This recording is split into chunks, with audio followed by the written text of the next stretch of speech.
We talked in our last video about using the now to train our minds to pay attention to the now. It is, if you like, on-the-job training. And indeed, on-the-job training is probably the most effective training because you're actually learning whilst doing. Our lives are 17, 18 or 19 hours a day available to us to use the now to train our minds to pay attention to the now. Very often, however, people only fully experience the here and now when something out of the ordinary happens. Something, as somebody described to me recently, something grand happens. I'm standing on a beach looking out at a beautiful sunset, or I'm walking through a field of waving grass, or I'm standing on a seashore with the waves beating up on the beach, rustling the stones. I'm having one of those extraordinary moments. The challenge for us is to make our ordinary moments extraordinary. Maybe I need to phrase that, because the challenge for us is to realize that each of our ordinary moments is extraordinary. We don't have to make anything out of them. Sitting in this chair, breathing in and out, is extraordinary in this moment. Think of all the various things that are happening in my body. Think of all the various things that are happening in your body as you're watching and listening to this. If I look around me at the beauty of the mountains around me, you might say to yourself, well then, again, I'm lucky where I'm living. But all you have to do is look at a bird on a tree or a bird on a wire. All you have to do is look at the beauty of the sky.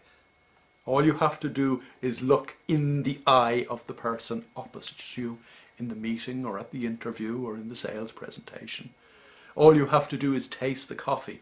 All you have to do is really, really realize that in this ordinary, apparently ordinary moment, there is a lot of extraordinary going on. Our lives very often appear to be routine, and of course if we think they are routine, then so be it. But routine, like everything in life, is a moment-to-moment thing.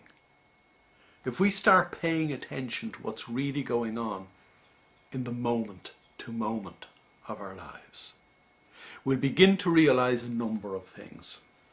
First of all, we'll begin to realize that life is not what we thought it was. Thought being the operative word in that sentence. That life in this moment is wonderful.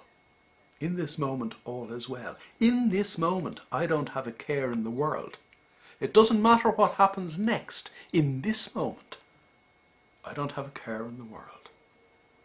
And the other thing I'll realize, that in this moment what's going on around me is really grand.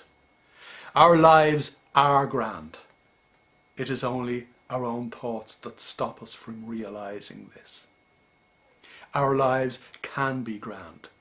It is only our own thoughts that disable us from doing what we need to do to make it so. Our lives are grand moment to moment if we only woke up, opened our eyes, and saw, felt, heard, smelt, and tasted the reality of the here and now. Use the here and now to experience the grandeur of your here and now.